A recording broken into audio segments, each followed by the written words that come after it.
Set the scene.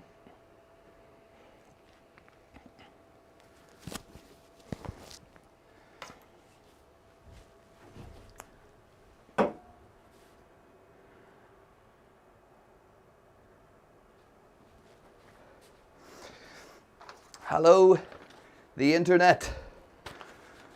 Welcome to the last Science and Beers of the season. A season where we've decided to take the concept online, which is great because now we can reach people all over the world. And please do let us know in the stream chat where you're all tuning in from, okay? So closing our series is none other than Don Canfield. Don is originally from Ohio, where he studied chemistry before taking his PhD at Yale. He then worked as a researcher for NASA and the Max Planck Institute for Marine Microbiology in Bremen before coming to the fine country of Denmark. The list of prestigious awards and recognitions that follows Don is immense. To name a few, he received the Vladimir Vernadsky Award for his outstanding contribution to biogeochemistry, the Urey Award for geochemistry, and his contributions in these areas is so much that there is an ocean 1 billion years old named after him. What about that? Look it up, Google the Canfield Ocean. Today, Don is Professor of Ecology in Biology at the department at the University of Southern Denmark, where we are streaming from today. He is the Director of the Nordic Centre for Earth Evolution, and he sits as Chair of Biology at the Danish Institute for Advanced Studies. He is a member of the Academy of Science in the USA, in Sweden and Denmark, and he is a Willem investigator. Aside from his incredible academic career, Don is a highly respected teacher, and I had the pleasure of being one of his students some years ago. And my group of peers, whenever they were making an event of any description, they asked Don for his official Don Canfield seal of approval, because we all thought that Don was really cool. In 2015, Don published the book Oxygen, a 4 billion year history. So I can think of no one better to take us on a journey back billions of years to explore the way we were, life on early Earth. Please get involved in the talk. Ask any questions in the stream chat, and I will ask or talk to Don at the end of it. And yeah, without further ado, I hope you have a cold beer there. Raise a glass and cheers to Don. Thank you very much, Don, for joining us. Pleasure. Well, Over thanks. to you. Thanks, Mick. Just for practical, should I stand away from the screen? Let me see. You're fine where you are, actually, Don. You're Okay, fine I'll try where to you stay are. over here then. Yeah. Good. Well, thanks everybody out there. Wish I could see you. I say nice to see you. I can see the camera anyway. And yeah, thanks for the beer, Mick. I have an audience of one today, but that's great. So today we're going to talk about the way it was. And before we do that, I think it's a good idea to think about the way it is. So this is the Earth today, as you, I'm sure, all would recognize it, with the ocean and clouds. And if you look closely, you can see the greening of the continents. And you can't really see it too well from this picture, but if you had the proper picture, you could also maybe pick up a hint of algae in the oceans, cyanobacteria maybe in the oceans. The point being that the Earth is basically full of life. That's the way it is now, and I think that for many of us, even myself included, it's sometimes hard to imagine how it could have been so very different from this in the distant past.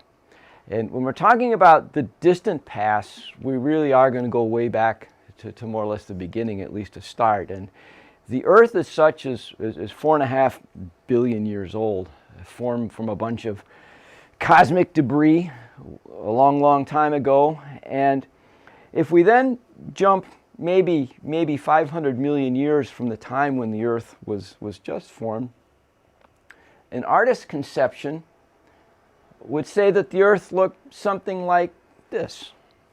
Very different from how we recognize the Earth today. You can see that there might have been some obvious meteorite impact craters. Looks a little bit more like the surface of Mars maybe than what we're used to. No real continents as we understand them.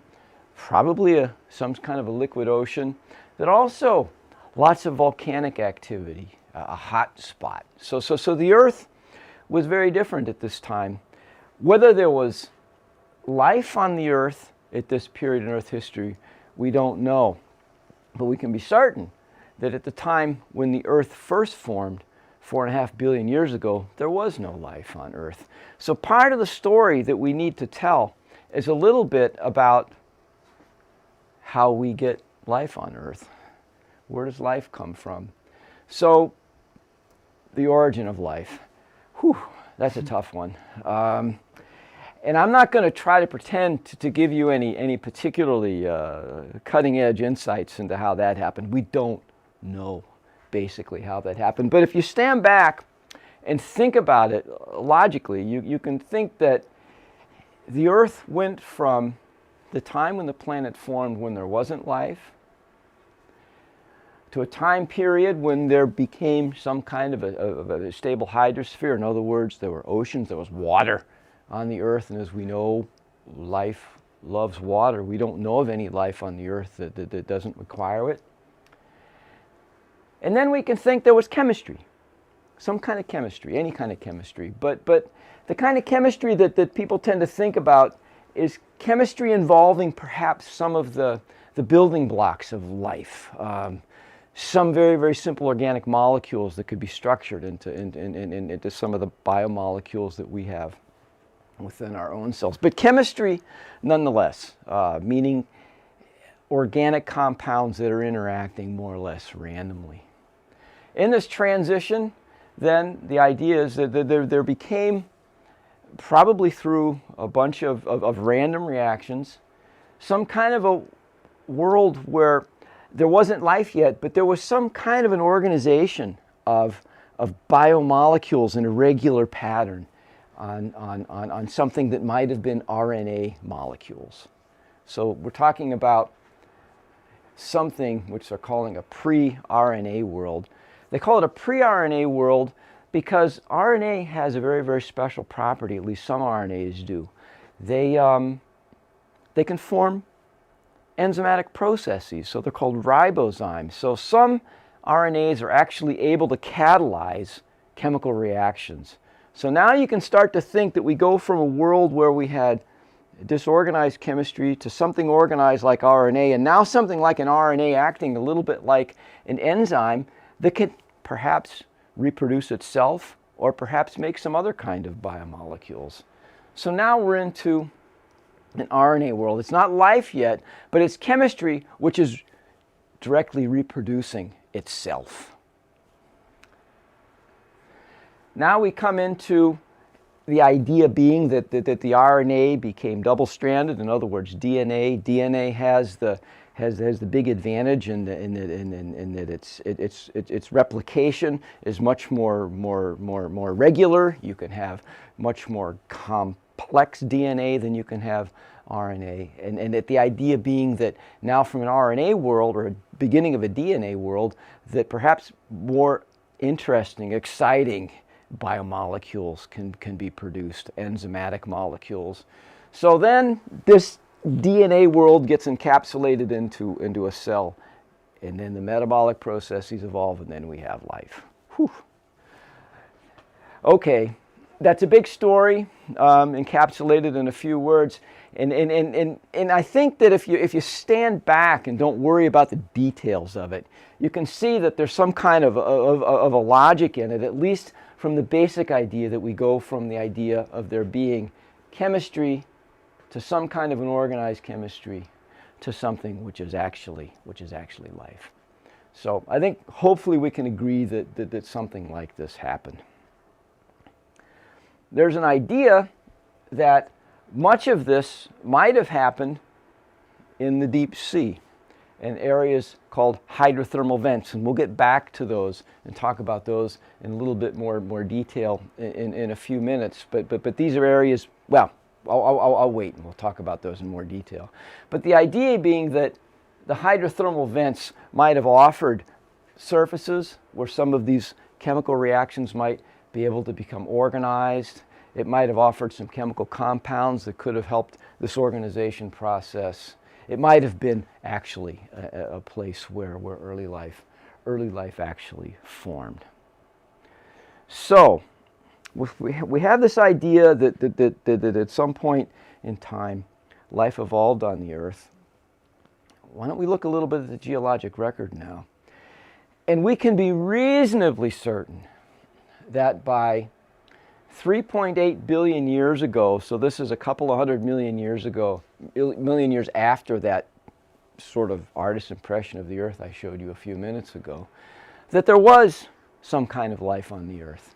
And what's the evidence here? Well, we're looking at a sedimentary rock, a rock that was formed in the oceans in a place called Ishua, Greenland. And if we look very carefully at some of the layers here, they're containing graphite.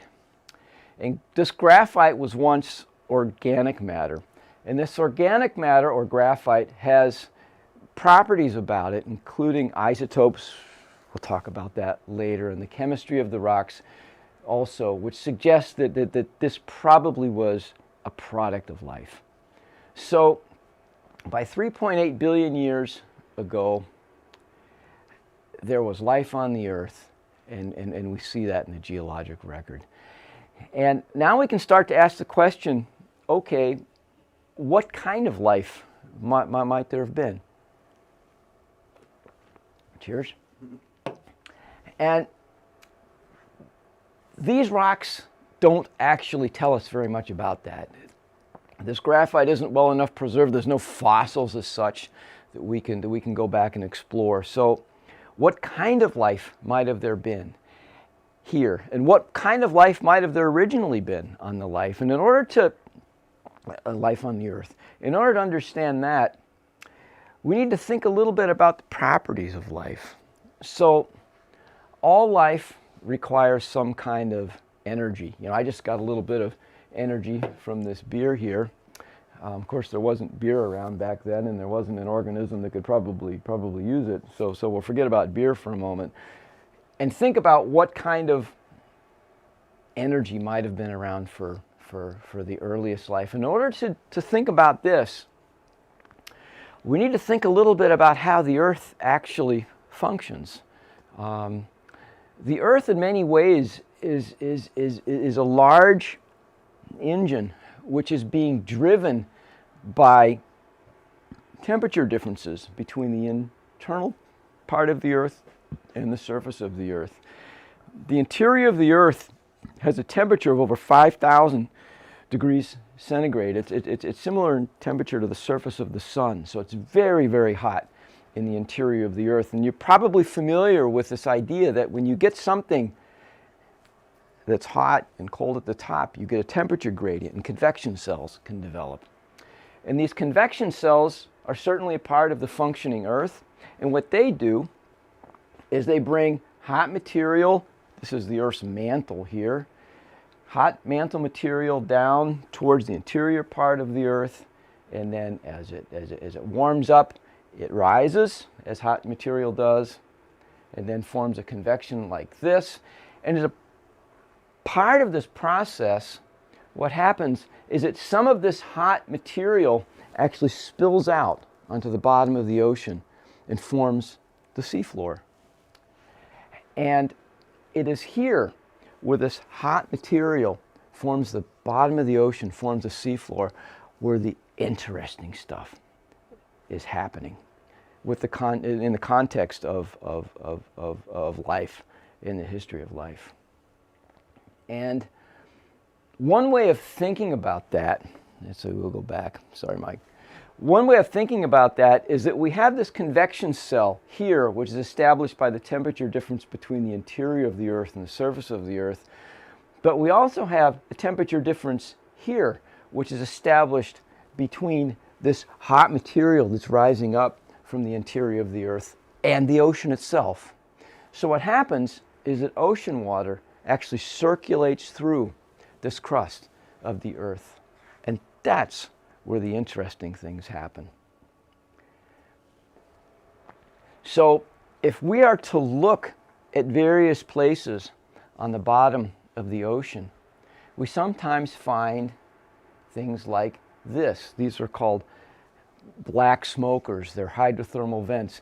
These have a temperature up to 350 degrees, and this is actually hot seawater that has been circulated down into the ocean crust. It's reacted with that crust, and now it comes spewing back out into the bottom of the ocean at a very high temperature and changed fundamentally from the properties of the seawater from which it came from.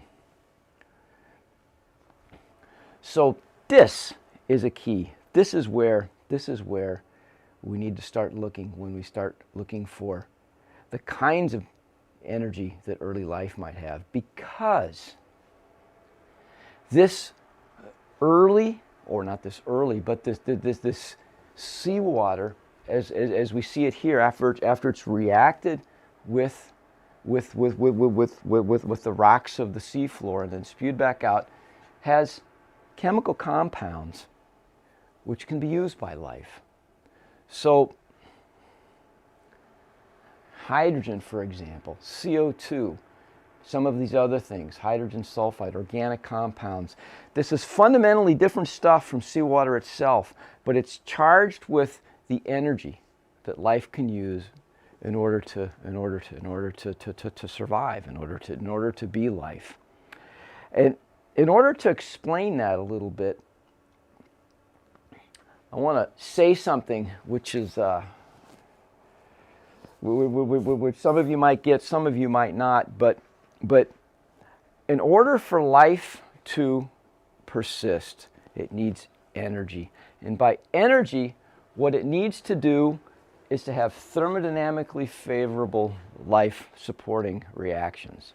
So as an example, when we eat a cheeseburger, a hamburger, or drink some beer, we get energy from that because we react the organic matter in that beer or cheeseburger or hamburger, French fries, whatever, with oxygen in the atmosphere. That reaction is a thermodynamically favorable reaction which gives us energy in order to live.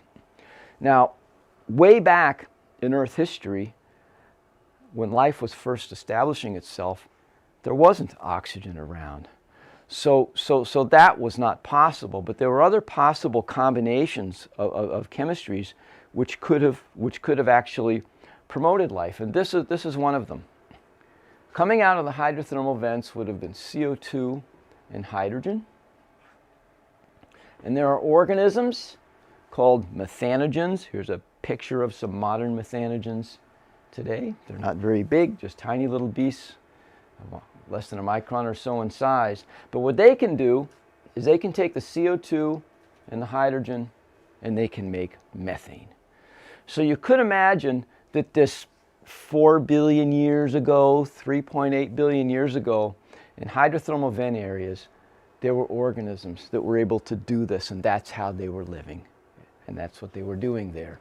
But that's not all, because there are other types of possible reactions. Other organisms can take CO2 and hydrogen and produce acetate. They're so-called acetogens. So this is another thing that life could have done with the kinds of chemistry that were available at hydrothermal vents. Here's a picture of a modern acetogen today.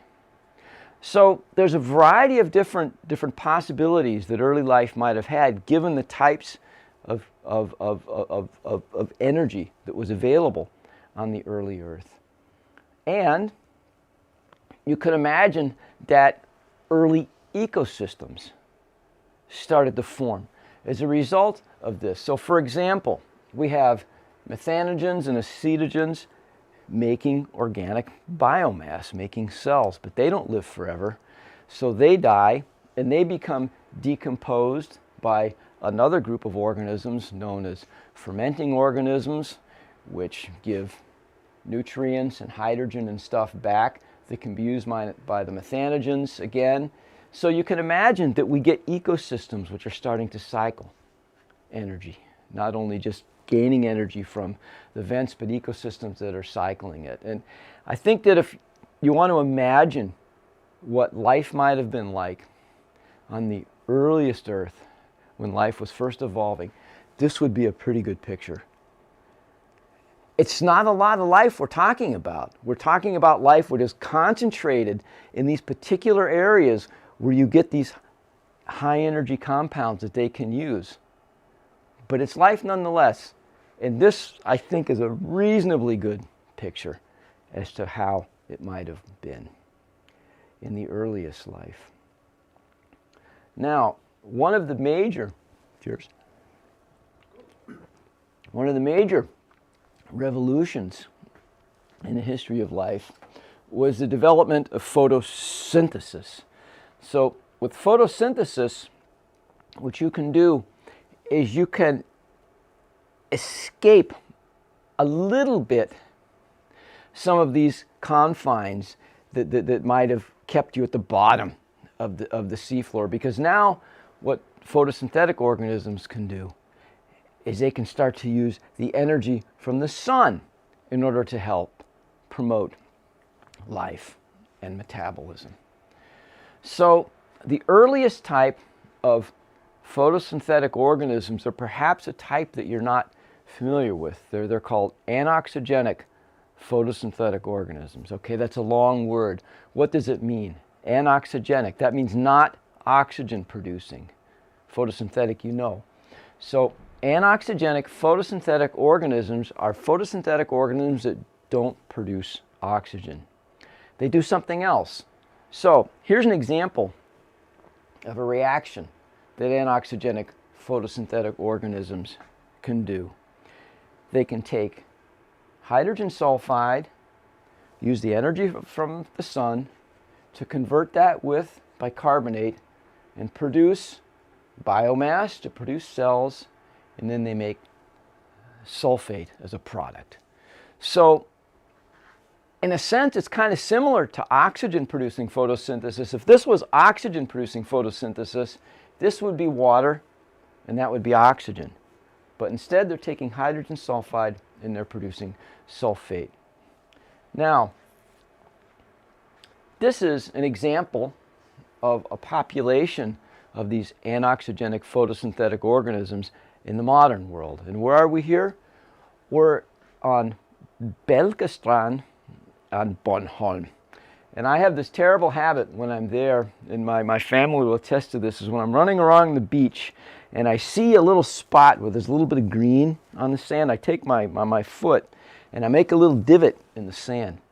And often what I'll see is something like this. I see layering. So this is the top. This is a layer of cyanobacteria. We'll get back to them in a moment. This pink layer here is a layer of anoxygenic photosynthetic organisms.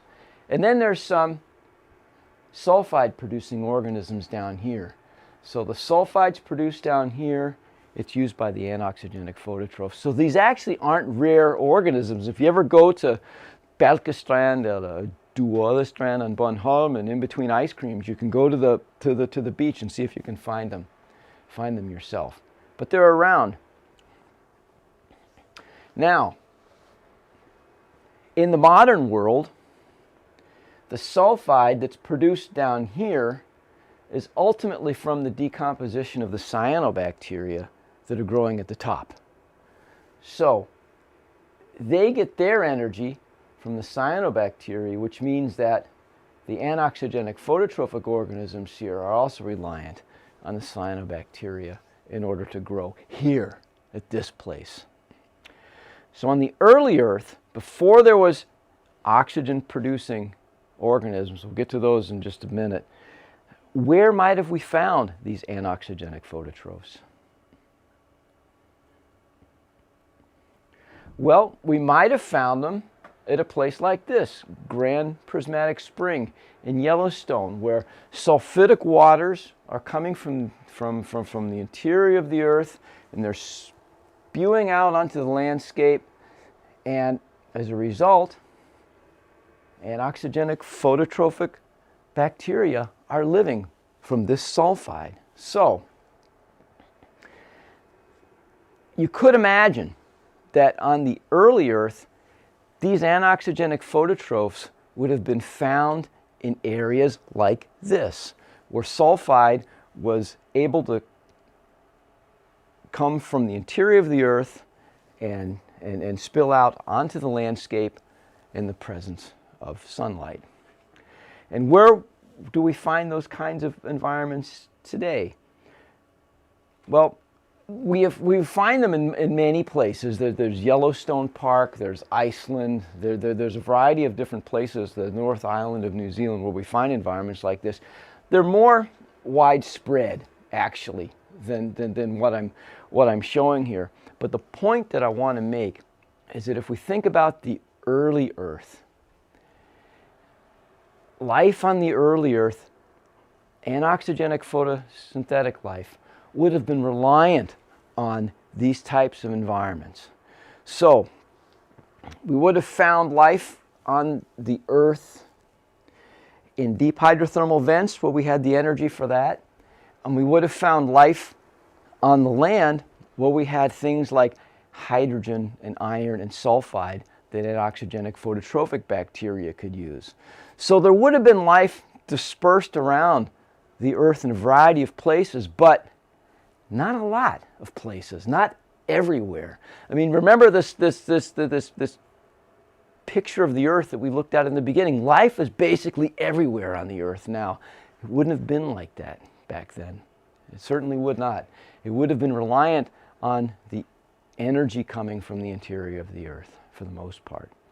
So the early history of life on Earth was a history which is very, very, or not a history, but an amount and a magnitude of life which is very different from what we had today. So what changed all that? These guys did. So cyanobacteria. Remember, we actually saw cyanobacteria on the sands on Bornholm. Are bacteria that produce oxygen. They were the first oxygen-producing organisms on the Earth. They're not trees and plants like we normally think about oxygen producers. They're bacteria, but they're good oxygen producers nonetheless. And here's what they do. They take CO2 and water like all other oxygen producers, and they produce their biomass in oxygen.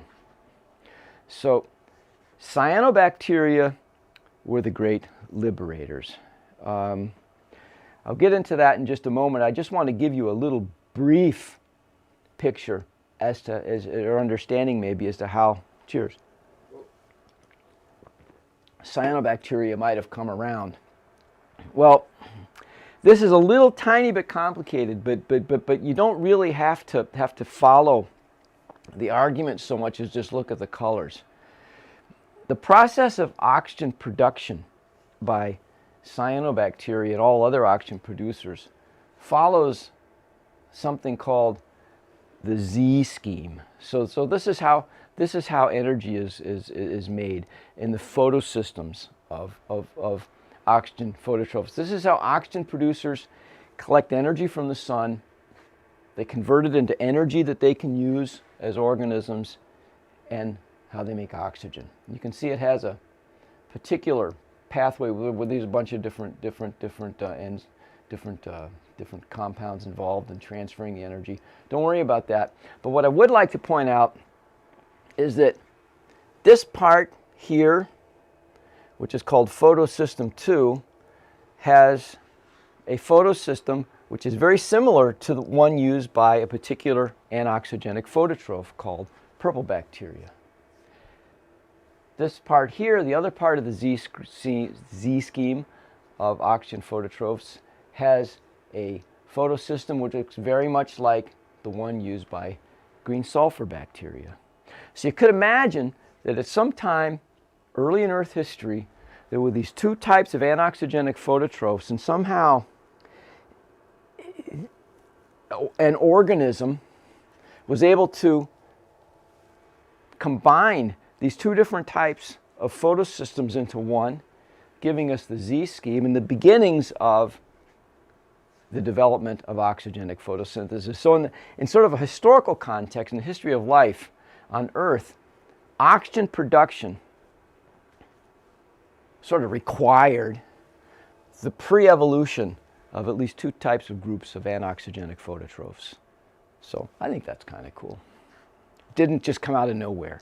It came out of some pre-existing metabolic properties that were already around.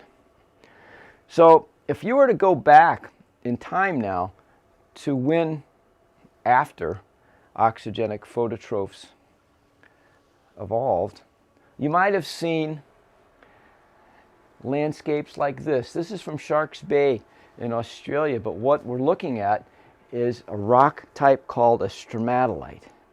And a stromatolite is basically an ecosystem which contains cyanobacteria and other organisms, and it grows these very, very beautiful structures.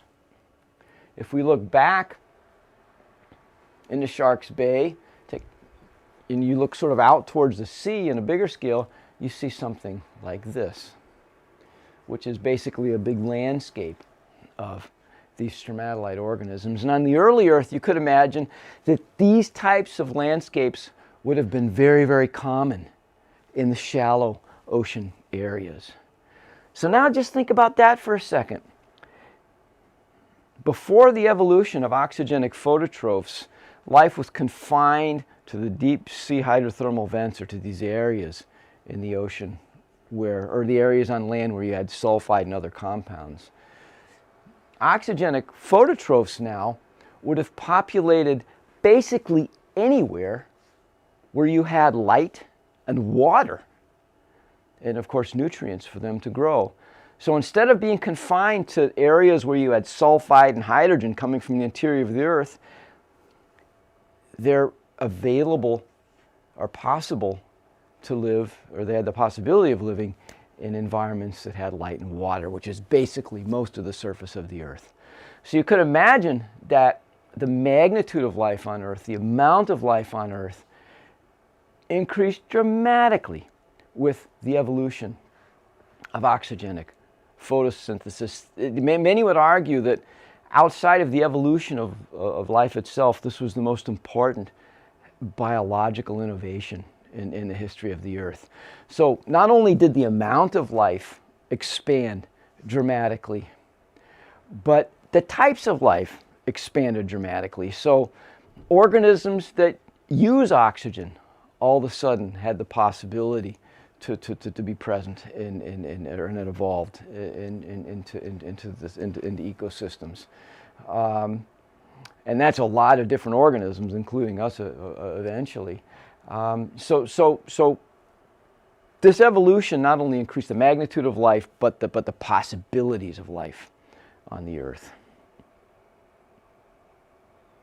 Now, the question is there any way that we might be able to say something about how much life increased in magnitude and when this happened? Hang on. Isotopes. Oh God. I had to do it right. So I'm going to talk a little bit about isotopes because this is one window into how we might be able to solve this problem. And what I'm looking at here is a record over the last 3.5 billion years of Earth history of the isotopic composition of limestone, carbonate rocks from the marine environment. And you can see that it swings around a whole lot, and you can see that the values range between -5 and 10. And if you don't know anything about isotopes, it's probably just completely opaque what this means. And actually, you don't really need to understand very much what this means. I'll talk you through it so that hopefully you'll be able to get the basics of what these patterns represent. But you can see that there's structure in it anyway, and there are values that we can actually hopefully deal something with. So in order to understand a little bit about what these values mean, you need to understand just a little bit about the carbon cycle and how that works. So here, a little picture of the carbon cycle. I probably should have drawn one. It's not the best one, but it gives you all the major ideas. So CO2 in the atmosphere reacts with rocks on land, and those rocks generate something called bicarbonate, which runs into the ocean. So this is a pathway of carbon into the oceans. There's also organic matter in rocks. You saw that in those rocks in issue with that graphite. Well, that stuff reacts with oxygen, if there's oxygen around, producing CO2 back into the atmosphere when it reacts, sort of giving a cycle back, and the CO2 can diffuse into the oceans and also be a part of the carbon cycle. So what happens to carbon in the oceans? Well, the organic matter that is produced in the oceans, some of it gets deposited into marine sediments and it gets buried as organic matter. We saw, for example, with those stromatolites. Those stromatolites are actually made mostly of calcium carbonate, limestone. That stuff can also get buried into the oceans. Now, the important point here is that isotopes help us to understand how much organic matter gets buried into the oceans with time. Oops, here, and how much bicarbonate gets buried in the oceans with time. Isotopes. So, okay. There's two types of isotopes that we're interested here with respect to carbon. Carbon can be found as either carbon-12 or carbon-13. And the difference is the number of neutrons that the atom has. It's a detail. You don't really need to think about it, but it's kind of important to remember that there's a 13 and a 12. What happens with organic matter is that the organic matter preferentially incorporates the 12, which means that there's less 12 and more 13 available. Oh, I'm sorry, I got this kind of, this is organic matter here, and this should be inorganic. Sorry.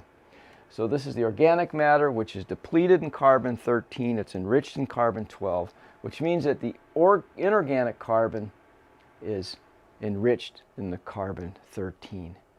So organic matter is enriched in carbon-12, which means that the inorganic carbon is enriched in carbon-13. And if we look at that, and you know what? You can forget about that, actually, if you'd prefer to, and just look at this. What this means, what this tells us is that if the isotopes are in that direction, that means there's high amounts of organic carbon burial.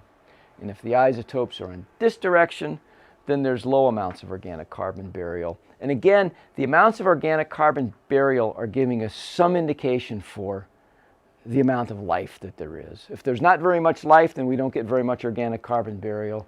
If there's a lot of life, then we get more. So that's part of it. You can even forget about this. Just remember this. If the isotopes go that way, it's a lot of organic carbon burial. If they go that way, it's less. Now there's one other trick. Remember in that original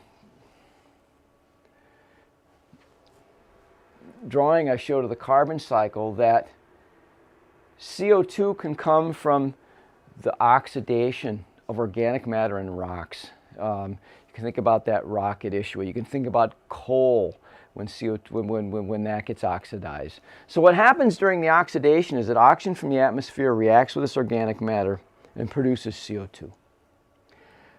But if there isn't oxygen in the atmosphere, then it's difficult or impossible for it to react with the organic matter that's in the rocks. So what I'm showing here is our best guess for the history of atmospheric oxygen over time. And that history suggests that if this is 100%, this means present-day levels of atmospheric oxygen. If we go way back into Earth history, there was maybe 10,000 or 100,000 times less oxygen in the atmosphere than there is today. What that means is that there wasn't enough oxygen to react with the organic matter in the rocks.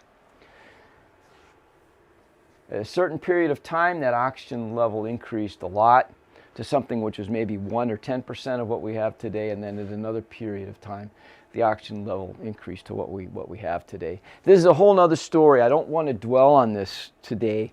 What I want to do is to note, though, that there's different amounts of oxygen that can react with the organic matter. And the reason that I say that is because we need to know that in order to be able to now do something quantitative with this carbon isotope record.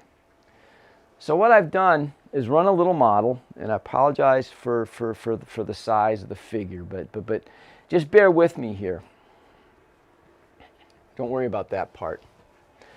So what I've done here is I've modeled the isotope curve, taking these things that we've talked about into consideration, taking whether oxygen reacts with organic matter or not, for example.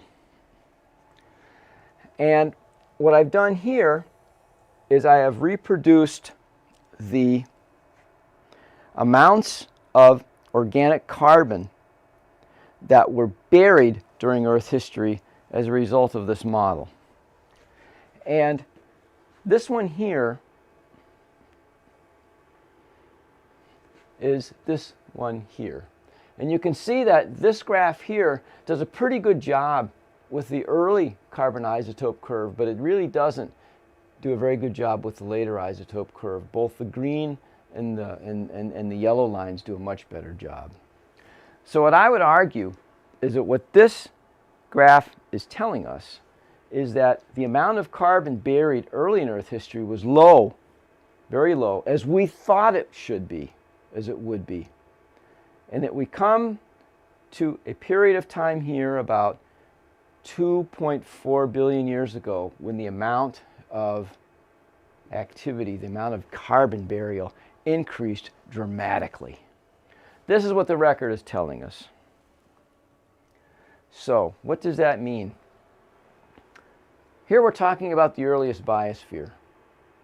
And during the time of the earliest biosphere, there's very, very little carbon burial into sediments. So as we suggested, the record and the way we model it suggests that there wasn't much biological activity then. We get a little bit more biological activity here. Perhaps this is when anoxygenic photosynthesis evolved, so that now we're not just dealing with organic matter that's produced in these deep hydrothermal vent areas, but also organic matter that's being produced on land in some of these hydrothermal areas. And then the question is, does this then suggest the evolution of oxygenic photosynthesis and influence on the biosphere? If so, you can see that the difference in magnitude of the biosphere increases by a factor of 50 or 100 or something like that. So that the evolution of oxygenic photosynthesis, as we suggested, really seems to have dramatically increased the magnitude of the biosphere. So that's where we're at. Way back when, life was very, very different than it is now. And the Earth has gone through a remarkable progression in activity level based on first the evolution of life, then the evolution of anoxygenic photosynthesis, and then the evolution of oxygenic photosynthesis. So the way it was certainly very, very different than the way it is. And this hopefully will give you some understanding of what was required to get where we are today. And that's it. Thanks.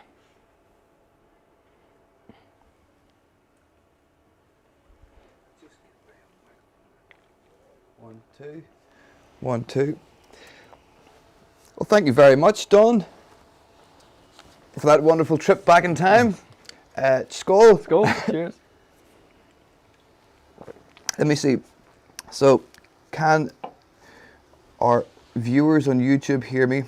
And if so, do you have any questions for Don? Let me see. There's a bit of a lag there. But I just want to ask you a little bit more to get a picture. Yeah. For what Earth might have looked like those first few million years of well, maybe a billion years after the first biology, you know. So imagine before life it was a big ball of hot magma, and it slowly started to cool down, and there was water. There was water? Yeah. So there was some cooled down magma as land and an ocean of water. Right. And then life came along. And a lot of meteorites. And it was bombarded. Right, yeah. Okay. So you mentioned whenever anoxygenic life got started, it was around these hydrothermal vents and perhaps around some volcanic activity on the surface. Would those rich colours that we see around the hot springs, would they have only been concentrated around those areas, or would the ocean have had a little different tinge to it? That's a really interesting point. If you were to come as some kind of a visitor to the planet, let's say 3.5 billion years ago, you would have found a lot of life around those areas and in the deep sea and hydrothermal vents, but the rest of the planet would have been pretty much a desert. Yeah, I think so. Yes, but actually, where we saw the great prismatic spring at Yellowstone might have looked very much like that back then. Yellowstone might have looked like that. Yeah, or what would have been an equivalent of Yellowstone. I'm just trying to in there. Let's see. There's a question there. What made the difference from organisms? There was a question there about cyanobacteria, but I do think you answered that. As what makes cyanobacteria different from the anoxygenic photosynthesis? There's another question. Could life on Earth have been recreated multiple times in multiple places? Boy, that's a really interesting question. Yeah, we don't know that, but it's possible. There was an idea that it might have, based on this bombardment of the Earth by meteorites during its history. There's an idea that in the early history of the Earth, that some of these meteorite bombardments might have been great enough that they would have been sterilizing events, big enough to have sterilized the Earth. So based on that idea, that life actually didn't, or the Earth didn't actually become amenable to sort of a steady continuation of life until something like that 3.8 billion years that we were talking about. So it's very possible that life could have evolved more than once. But we don't know anything about how life evolves, so we don't know how long it takes, whether it was a one-off special event or whether it's something that's inevitable when you get this chemistry together. I mean, these are all really good questions. Yeah. Well, we haven't found life on another planet just yet. So there's a lot of different things that had to happen for us to be here. This Goldilocks position from the sun and the water, and right. But then once life came along, you described it yourself, the layering there, how the different pathways of living for these microorganisms, they depend on each other. So once say the first way of life came along, the second found a way to live off the waste products of that first life. And then this just started the cycle that's still going on today. I think one thing to think about is life is incredibly efficient. Uh-huh. Life is so good at recycling. We should be better as humans, but as organisms, recycling energy is a way of life. So yes. I think there would have been ecosystems that were very, very, very, very good at recycling the energy that was available there in those local ecosystems. I'm going to get a little bit philosophical now here, but because of the impact that these microorganisms have had on the atmospheric chemistry, cyanobacteria in particular, in that they, it's us being here. Well, those things needed to happen in order for us to be here today. Right. But there's the Gaia theory, the Earth is a self-regulating system, that everything connected, that by diversity involved works to sustain the life that is holding on the planet. first of all, what are your thoughts on the Gaia theory? Well, there are various versions of the Gaia theory. They're sort of the hard versions and soft versions of the Gaia theory. The hard version I don't buy into very much, and that was introduced. The idea that life maintains the Earth more or less exactly all the time the way it is, but through feedback mechanisms. I don't believe that's true. I think that actually this whole history I'm talking about tells us that that's not true. That there's been a development of life in the environment over time. But the idea that there are feedbacks in the Earth system that are regulated by life, I'm completely comfortable with that idea. And it does make sense that just the fact that the waste product from one organism is the food of another organism. We have a few more questions here now, Don. Let me just get them read. Excellent presentation, Don, says Edgert. My question is, what scientific questions are still pending in the ocean? Thinking in the direction of the next generation of oceanographers. In the ocean? Oh, yeah. Everything. Yeah. I mean, oceanography's certainly come a long way, but there's still so much we don't understand about the oceans and how elements cycle and the feedbacks involved and what's controlling. I mean, very simple things about how the nitrogen, a primary nutrient in the oceans, how is it cycled? What's regulating its cycle?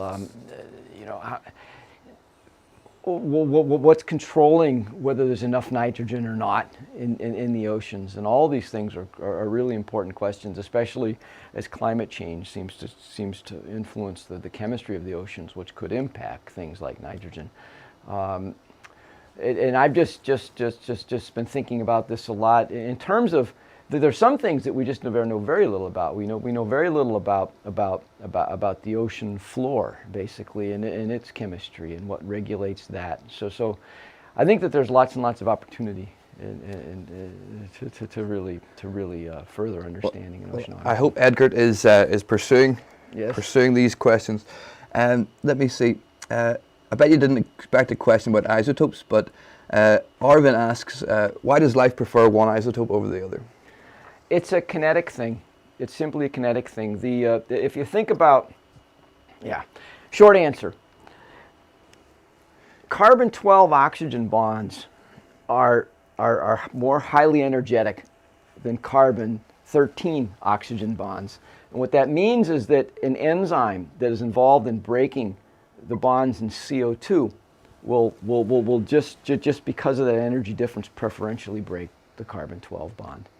So it's chemistry. So there's a fantastic question here from Astrid. So when did alcohol first show up, or was it possible in the environment? Oh, interesting question. Alcohol would have probably showed up right away. Honestly, if you remember that picture I showed of fermentation ecosystems, well, alcohol is a fermentation product. So it could have been that alcohol was fermented from decomposing methanogens right from the beginning. Wow. Well, cheers to that. Yeah, cheers to that. There's a lot of questions.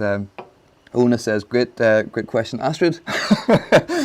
Mass also congratulated Astrid on her question. As did Liz. And Liz Robinson says, thanks, Don. Do you have any comment on the recent paper claiming to have found life on Venus? ... BS? Question mark.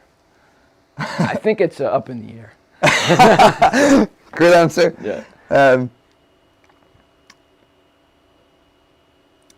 That is the questions we have at the moment. Let me see. Do I have any more questions for you?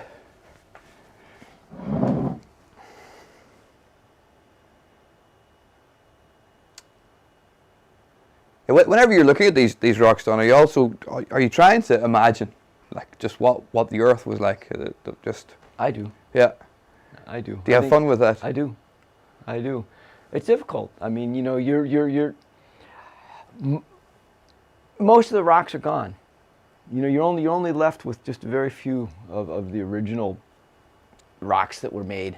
So that so that our history is very incomplete. But yes, I really do. I try to think about it. What was this environment like? You know, was it deep? Was it shallow? You know, how did the ocean circulate through it? You know, what was the life? What life was there? How was it being influenced? What was regulating its magnitude? You know, all those things. Yeah. Really, once life got going, aside from a cataclysmic impact, do you think there's any stopping it once it gets going? It's hard to answer because we've only got this one. Well, one example to go for. this is a good question. It's almost philosophical. I mean, we can look at some of the great extinctions during Earth history. I think the Permian end extinction is one of the biggest ones that we know anything about, where 95% of the species of the life in the oceans, for example, went extinct. Life came back differently, but it came back and occupied all of the niches that were available before, just in a different way. You can think about that with the Cretaceous extinction. You know, when the dinosaurs went extinct, that was an opportunity for mammals to come in and occupy the niches that dinosaurs had before. So I think that it's very, very difficult to really eliminate life on the Earth. I think evolution will have a way of basically finding these available niches and using them. I think we've run out of battery on the camera. No, it's back again. In that context, David Attenborough has just made a recent documentary. I don't know if you've seen it, but it's he's talking about his life and basically the state of the planet and how he's seen it change over time. And he says at the end something which resonates very, very much with me. He said that, you know, our management of the planet is really very much about managing it for ourselves, because whether we screw that up or not, life will persist even after we're gone. Well, I think that's a good place to wrap up, because the organisms you talked about, although they're modern versions, they've been around for billions of years, and we've been around for, 30,000, 70,000. Not so long. And they'll continue to keep going. So if we screw up, just like what happened in the many mass extinctions before, life will come back and give it another go. Yep. Well, Don, thank you very much for joining us on the Science and Beers talk. There's a couple more questions just for the live stream before we wrap it up. Is that okay, Don? Yep. Short question from Nicole. What do you think the deep biosphere can tell us about early life? The deep biosphere? Possibly a lot, because when I talked about those Earth sterilization events, it's possible that the deep biosphere wasn't affected. So it would be really interesting to know what's sustaining life in the deep biosphere. What processes are sustaining life and how diverse it is. So I think it can tell us a lot. Mm-hmm. Well, that'll do. There's one from Room asking what's so special about Shark Bay, but it looked like quite a pretty place to me. It is. Don, thank you very much. Pleasure. It's a pleasure. Thank you very much for wrapping things up for this season of Science and Beers, and thanks very much everybody on the internet for tuning in. Cheers to science. Thanks. I'm just going to end this. Cheers.